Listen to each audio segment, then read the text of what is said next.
दोस्तों, straight of Hormuz क्या नया बैटलफील्ड बन गया है? क्या इस्लामाबाद की बातचीत सिर्फ खोखली है और असल में स्ट्रेट ऑफ हॉर्मुज़ पर अमेरिका की चाल है? भारतीय जहाजों पर ईरान की तरफ से गोलीबारी करना और दिल्ली में नरेंद्र मोदी और एस जयशंकर का उसके राजदूत को बुलाकर लताड़ना, वहां फोन कर सीधी चेतावनी दे देना। इसके अलावा स्ट्रेट ऑफ हॉर्मुज़ से लेकर ईरान अमेरिका के बीच चल रही इस जंग का अगला मोड़ क्या होने वाला है, इसे ही लेकर बातचीत करेंगे। हमारे साथ फॉर्मर एम्बेसडर दीपक बोरा सर जुड़ गए हैं। दीपक सर, बहुत बहुत स्वागत है आपका। थैंक यू बेटा, बहुत अच्छा लगता है जब आपके साथ होता हूँ। बड़े स्पष्ट रूप से आपने बताया कि वहां पर क्या हो रहा है इस समय खाड़ी के इलाके में, स्ट्रेट्स ऑफ हॉर्मुज़ में क्या हो रहा है। अमेरिका ने नाकाबंदी कर रखी है, ईरान कहता है मैंने स्ट्रेट्स को बंद कर दिया है, और फिर हमारे 2 जहाजों के ऊपर उन्होंने हमला भी किया जबकि हमें इजाजत दे दी थी। फिर जो उनका राजदूत है दिल्ली में, उसको हम विदेश मंत्रालय में ले गए थे, वहां उसको जरा 2-4 झापड़ मारे, वो कहने लगा गलती हो गई, ये हो गई, वो हो गई, ये बकवास करते हैं। अब मैं आपको सच्चाई बताता हूँ वहां की क्या। 20 साल मैं उस एरिया में रहा हूँ। सबसे पहली चीज तो यह है कि स्ट्रेट्स ऑफ हॉर्मुज़ एक अंतरराष्ट्रीय वाटरवे है, किसी भी देश को अधिकार नहीं है, भले ही उसके टेरिटोरियल वाटर्स में हो, जो 12 नॉटिकल 15 मील के उसका जो तट है उससे 15 मील तक जाता है, भले ही उसमें हो, लेकिन जब वो अंतरराष्ट्रीय वाटरवे है तो मिलिट्री शिप या कमर्शियल शिप आराम से जाएगी निःशुल्क। आप टोल नहीं ले सकते। हाँ, आप रोक सकते हैं अगर उस पानी के जहाज से आपको खतरा है। अगर आपकी सुरक्षा पर कोई आंच नहीं है तो आप उसको रोक नहीं सकते। तो ये जो ईरान कर रहा है ये गैर कानूनी है। दूसरी तरफ से अमेरिका ने तो ऑफिशियली डिक्लेयर कर दिया है कि मैंने ब्लॉकेड किया है। उसने सब कुछ कानूनी तौर पर किया है। हाँ, ट्रम्प दादागिरी करता है, लेकिन वो कानून को ध्यान में रखते हुए दादागिरी करता है, क्योंकि फिर आपने एक अंतरराष्ट्रीय ब्लॉकेड कर दिया है इंटरनेशनल वाटर्स में। आपने गल्फ ऑफ ओमान के बाहर अरेबियन सी की तरफ आपने वहां पे ब्लॉकेड किया, तो आपने डिक्लेयर किया।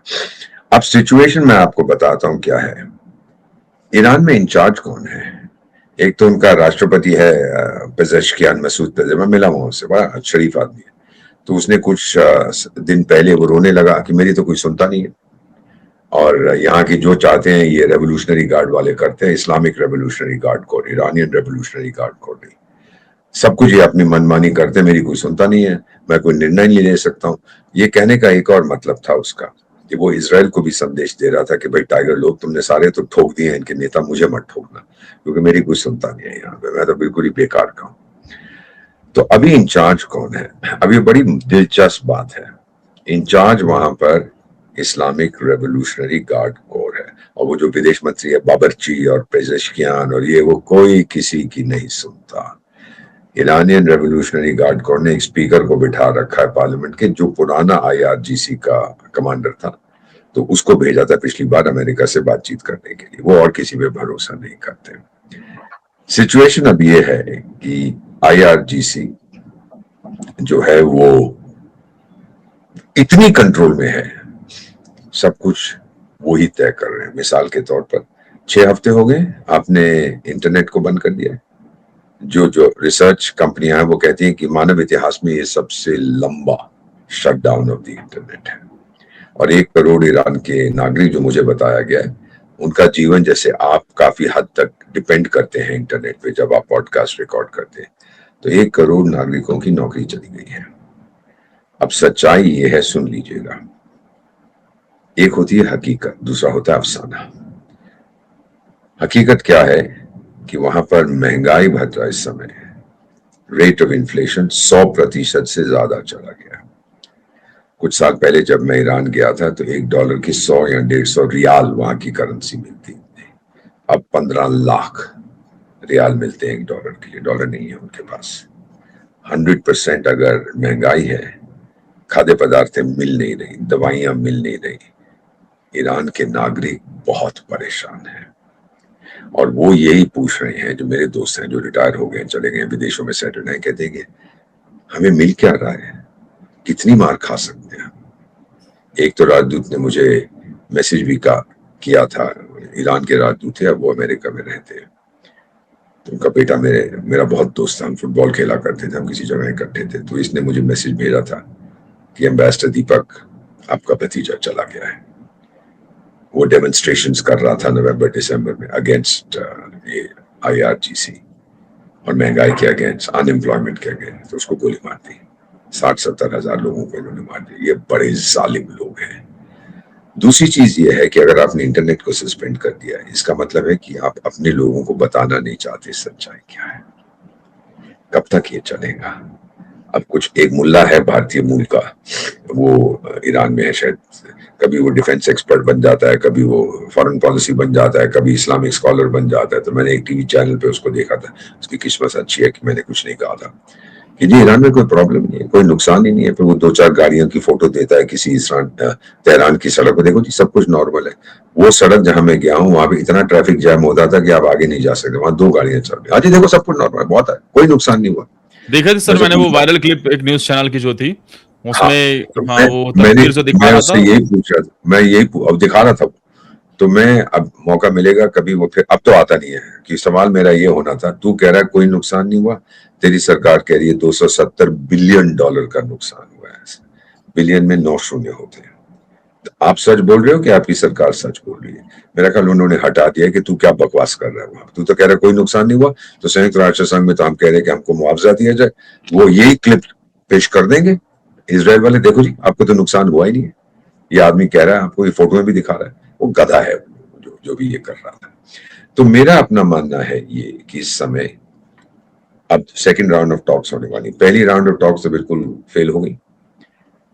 देखिए दुला वहां पर था अमेरिका, घोड़ा चलाने वाला वो भी था वहां पे, जिहादिस्तान, सारी शान शौकत थी वहां पे, लेकिन दुल्हा नहीं था। दुल्हा है इसराइल। बारात तो थी, लेकिन इसराइल का दुल्हा कहाँ है? कुछ नहीं हुआ। तो शुरू से पता था। इसको अंग्रेजी में बेटा कहते हैं डायलॉग ऑफ द डेफ, बहरे लोगों की बातचीत।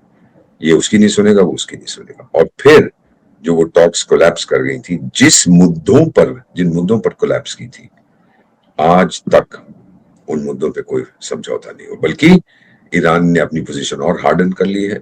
दूसरी तरफ अमेरिका ने अपनी पोजीशन हार्डन कर ली है। वो जानबूझ के ट्रंप सुबह कुछ कहता है, 1 घंटे के बाद कुछ और कहता है। इसको स्ट्रेटेजिक कंफ्यूजन कहते हैं। और फिर कह रहा है कि मैं ईरान के अंदर कुछ ऐसे लोगों से बात कर रहा हूँ जो बड़े अच्छे हैं।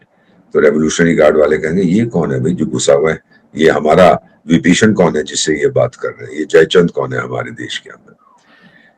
जो ईरान की जनता है वो ईरानियन रेवोल्यूशनरी गार्ड कोर से नफरत करती है। ये निहत्तों को मारने में बड़े तेज है। तो मेरा अपना मानना है इस समय कि ये जो सेकंड राउंड ऑफ टॉक्स की बात चल रही है, जिहादिस्तान सोचता है कि ओ मैंने बहुत कुछ कर दिया, मैं अब तो दुनिया का सुपर पावर बन गया, बकवास करते हैं। लेकिन ये जो पिंजड़े वाली मुनिया है, मुन्नी बाई जो भी उसका नाम है, खेती मार्शल जो है, वो एक बहुत शातिर बदमाश है। डोनाल्ड ट्रंप को धोखा दिया कि साहब आप भेजिए अपनी डेलीगेशन, मैं ईरान को ठोक पीट के मना लूंगा, सारी आपकी शर्तें। ईरान को बोला है आप अपनी डेलीगेशन भेजिए, फिक्र मत करिए, मैं अमेरिका, डोनाल्ड ट्रंप तो मुझे कहता है कि मैं उनका फेवरेट फील्ड मार्शल हूँ, मेरे हाथ से तो वो भोजन खाता है, तो मैं उसको समझा लूंगा। दोनों तरफ कुछ नहीं हुआ। ना IRGC मानी है, ना डोनाल्ड ट्रंप माना है। तो ये डबल क्रॉस करता है, डबल का ट्रिपल क्रॉस करता है, अपने लोगों को भी धोखा देता है। अब अगर मैं इस बेवकूफ की जगह होता, पहले जिसको कहता यार तू विदेश नीति में, कूटनीति में मत टांग अड़ा, तेरे को कुछ आता नहीं है। दूसरी चीज, तेरी डोमेस्टिक समस्याएं बहुत गंभीर हैं। अफगानिस्तान के साथ आपका जंग है, ऑफिशियली आपके एक राक्षस मंत्री या क्या क्या रक्षा मंत्री, तो आपके रक्षा मंत्री ने कहा कि हम तो अफगानिस्तान के साथ जंग कर रहे हैं। अगर आपने ऑफिशियली जंग किया है तो पहले उसको समझाओ ना, सुलझाओ उसको पहले भाई। TTP आपको ठोक रहा है, तहरीक तालिबान पाकिस्तान, आपको बलोच ठोक रहे हैं, आपको पश्तून ठोक रहे हैं।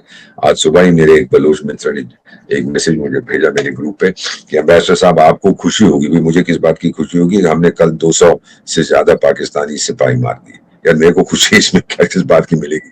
जान गई है तो जान गई, आपको खुशी मिल सकती है, मुझे नहीं मिलेगी। लेकिन कहने का उसका मतलब ये था कि हम डट के मुकाबला कर रहे हैं।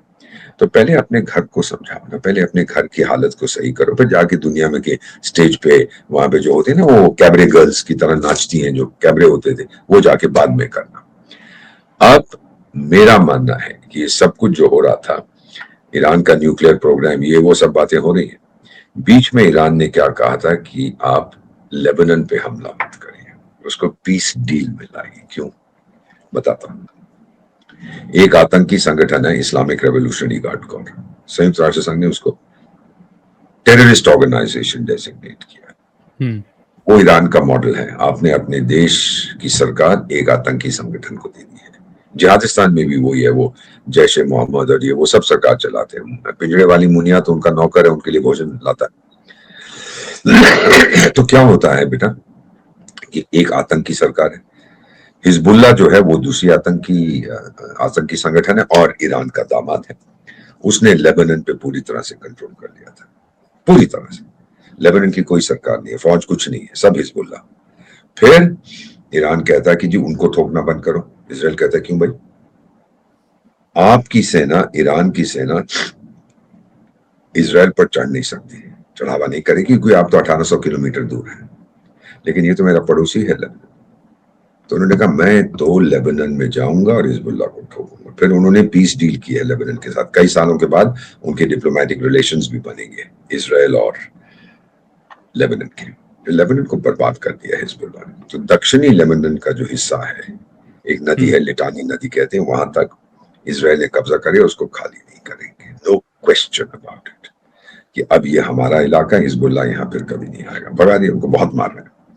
तो ये जो पीस डील हुई है, अग्रीमेंट की थी वॉशिंगटन में, इजराइल के लिए बहुत महत्वपूर्ण थी। यानी एक मेरा पड़ोसी था हमास वाला गाजा में, ईरान ने, वो भी दामाद था ईरान का, हमने उसको ठोक पीट के, उसने मुझ पे हमला किया, मैंने ठोक पीट के सही कर दिया। अब बचता है हूती यमन वाला, उसको भी मैं ठोकूंगा। तो ये दोनों मेरे पड़ोसी जो थे, हिजबुल्ला और हमास, इनको मैं खत्म करूं, उसके बाद फिर मैं हूती से निपटूंगा। तो सबसे ज्यादा फायदा ये जो वॉशिंगटन में बातचीत हुई है इजराइल को है और लेबनान को। लेबनान इजराइल से कह रहा है यार टाइगर, एक सरकार वापस ले आओ, मेरा देश मुझको लौटा दो, ये आतंकियों को बाहर निकालो। क्योंकि क्या गलती की थी, वही जो जिहादिस्तानी कर रहे हैं, वही गलती की इन्होंने भी। वोटों के चक्कर में इस संगठन को उन्होंने आगे बढ़ाया, बस वो सब कहानी वहां पर खत्म हो गई। तो इजराइल को बहुत फायदा हुआ है। नहीं तो मैं ईरान से पूछता हूं, आप क्यों फुदक रहे हो कि लेबनान पर हमला बंद करो? तेरे चाचा हैं, भतीजे हैं, कौन है तेरे? बहनोई हैं, वो तो बहुत दूर है आपसे। अगर पिट रहे हैं तो आपको क्या उसमें? ईरान फंस गया अपने ही चक्र में। एक चीज बताता हूं, एक याहिया सिनवार होता था हमास वाला, बड़ा जालिम आदमी था। उसको जब मारा था तो कुछ दिनों तक ईरानी जो IRGC है, रेवोल्यूशनरी गार्ड कोर, उन्होंने लोगों को बताया नहीं था। और एक मीटिंग में मेरे को बताया किसी ने, रिलायबल आदमी ने, मीटिंग हो रही थी, सब कह रहे थे देखो जी हमास अब ये कर रहा है, वो कर रहा है। तो फिर एक जनरल साहब ने पूछा कि साइद कहाँ है? साइद मतलब था इसका याहिया सिनवार। साइद कहाँ है? बोले हाँ जी वो बहुत ठोक रहे हैं हमास वाले। सर मैं पूछ रहा हूँ साइद कहाँ है? नहीं सर बहुत मार रहे हैं हम लोग। साइद कहाँ है? फिर बड़ी चुपचाप बड़ा मुंह लटका के बोला नहीं जी वो तो अल्लाह के पास चला गया। ऐसे बदमाश हैं ये लोग। उसको नाम सईद रखा हुआ था और उसको जब मार पड़ी, जब उसको मिटा दिया तो लोग दुनिया में बहुत खुश। इसी तरह से अगर ये जो मुल्ले हैं बेटा, सुनते जाइए मैं क्या कह रहा हूँ, जिस दिन ये मुल्ला सरकार चली जाएगी ईरान से और ईरान को, उस देश को, उसके लोगों को लौटा दिया जाएगा, उस दिन सारी दुनिया खुश होगी। अब पहला ऑब्जेक्टिव इजराइल ने अचीव कर, अपनी पोजीशन कंसोलिडेट कर ली है। गाजा को की धरती ले ली है, लेबनान की ले रहे हैं, सीरिया की गोलन हाइट्स पहले ही पड़ी और थोड़ा बहुत और भी लेंगे, जॉर्डन का भी कुछ इलाका ले लेंगे। उसके बाद इजराइल अपने लिए एक पेरीमीटर बनाएगा, एक दीवार बनाएगा, वो सुरक्षित रहेगा। क्योंकि इजराइल का सबसे बड़ा खतरा ये है सुरक्षा का, और इतना उसको इस ईरानियन न्यूक्लियर बॉम्ब से नहीं है खतरा। उनको खतरा था कि ये लोग जो आते हैं आतंकी मारपीट के भाग जाते हैं, और ये तो मरने के लिए तैयार है। मुझे एक इजरायली दोस्त ने कहा कि जब हम घेर लेते हैं, उन्होंने भी आज सुबह मेरा कल 300 हिजबुल्लाह के लड़ाकुओं को मार दिया। कहते हैं ये लड़ाकू को जब घेर लेते हैं तो आते हैं छाती ऐसे खोल के कमीज, कहते हैं भाई गोली मार, हमारी उरे इंतजार कर रही है। ये दिमाग इनका बीमार हो चुका है, समझ रहे हैं? मार दो मुझे, मुझे वहां जाना है। यहाँ तो मेरी पत्नी किसी और के साथ भाग गई है, वहां तो 72 मिलेंगी मेरे को, मैं भाग रहा हूँ वहां पर। ये इन लोगों की मानसिकता है। तो इजराइल को तो बहुत फायदा हुआ। अब आई बात ईरान के न्यूक्लियर वेपन्स की।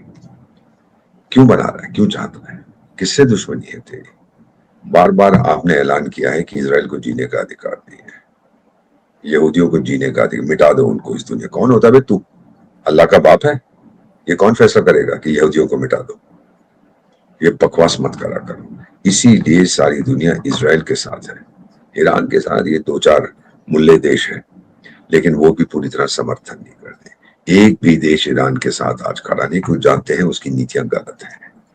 लियोन ट्रॉट्स्की एक बहुत फेमस रशियन रेवोल्यूशनरी थे, उनकी मैं किताबें पढ़ा करता था। उनको फिर मेक्सिको में या कहीं उनको भी किसी ने मार दिया था। तो उन्होंने एक चीज कही थी, सुनिए इसको, कि कोई भी शैतान अपने आप अपने पंजे नहीं काटता है।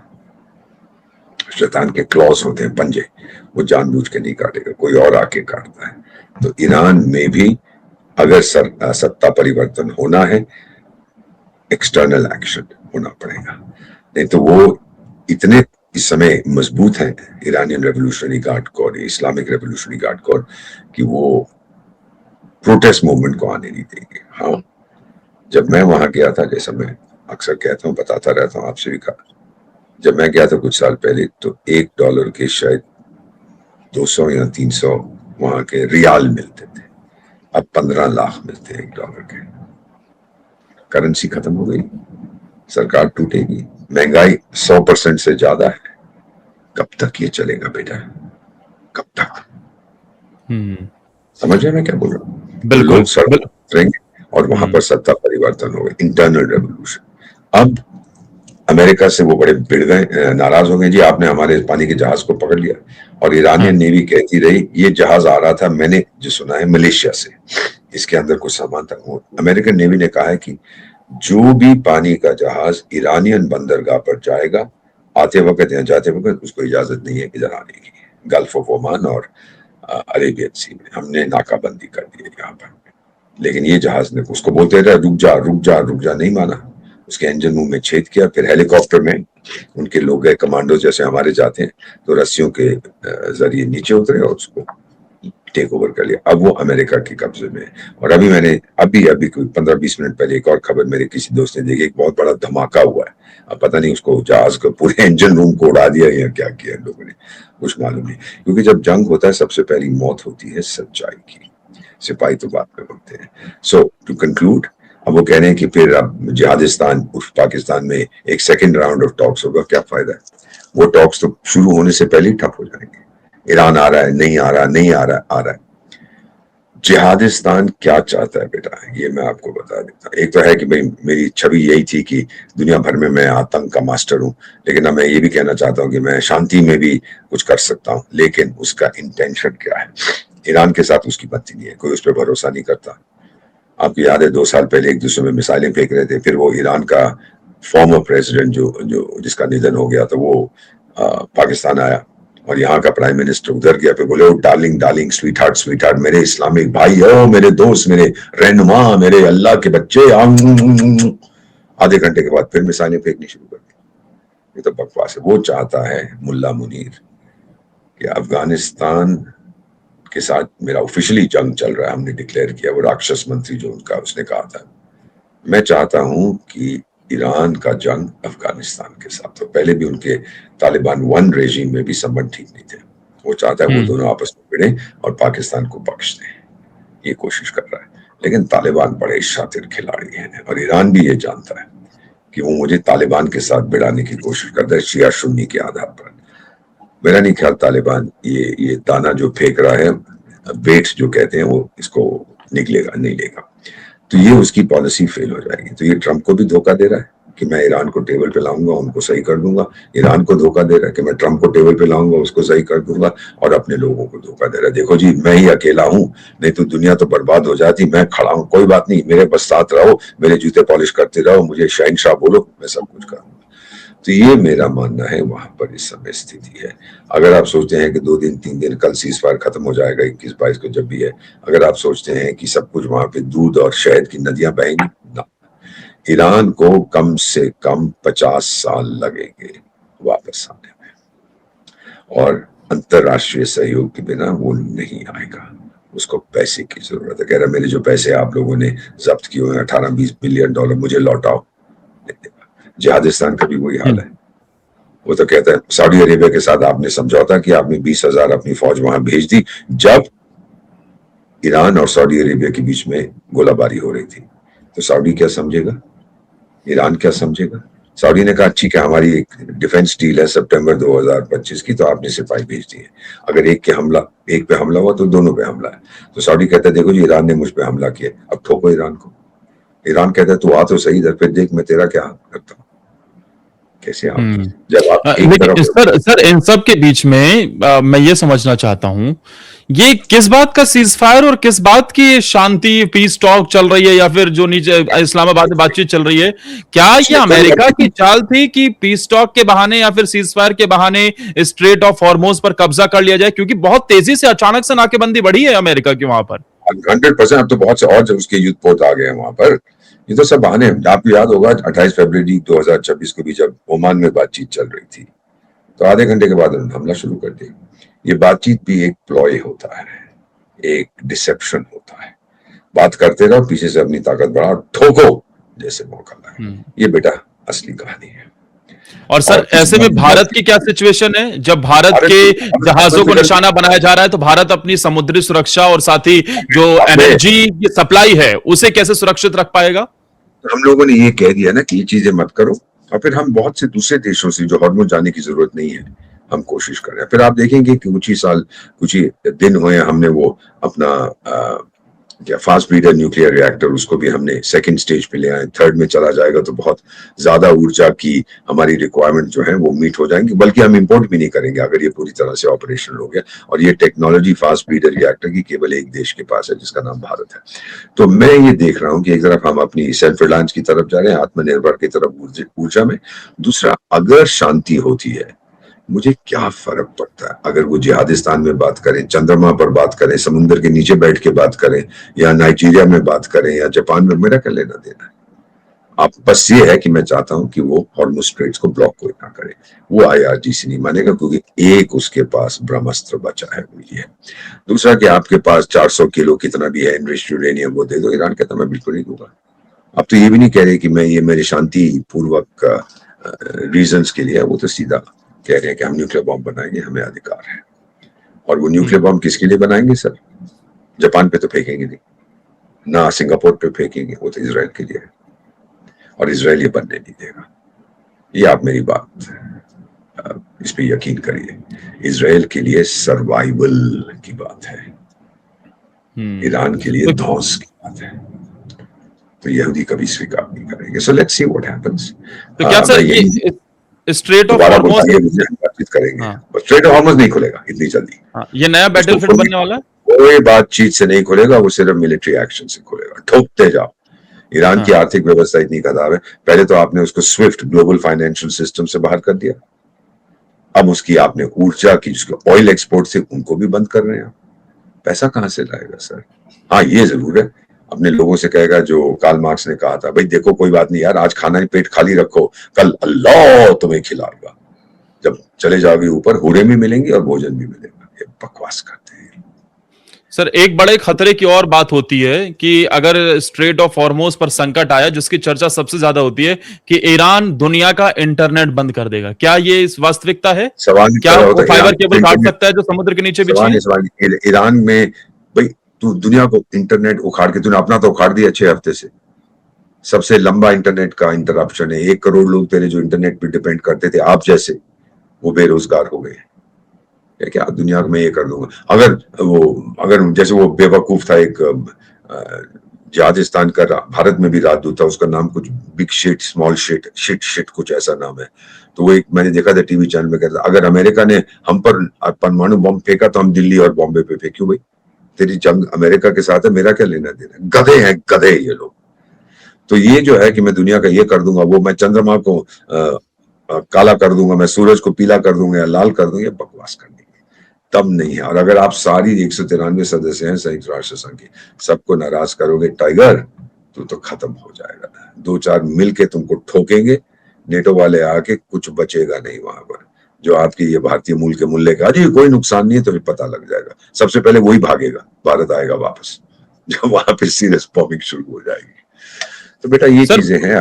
ये जो इस्लामाबाद में टॉक चल रही है, इस्लामाबाद में जो भी अभी फर्स्ट राउंड की बातचीत हुई, इसमें इजराइल का ना होना ये क्या संकेत देता है? अमेरिका और ईरान की बातचीत हो रही, इजराइल नहीं है? भाई दुला तो था ही नहीं ना, तो बारात क्या करेगी?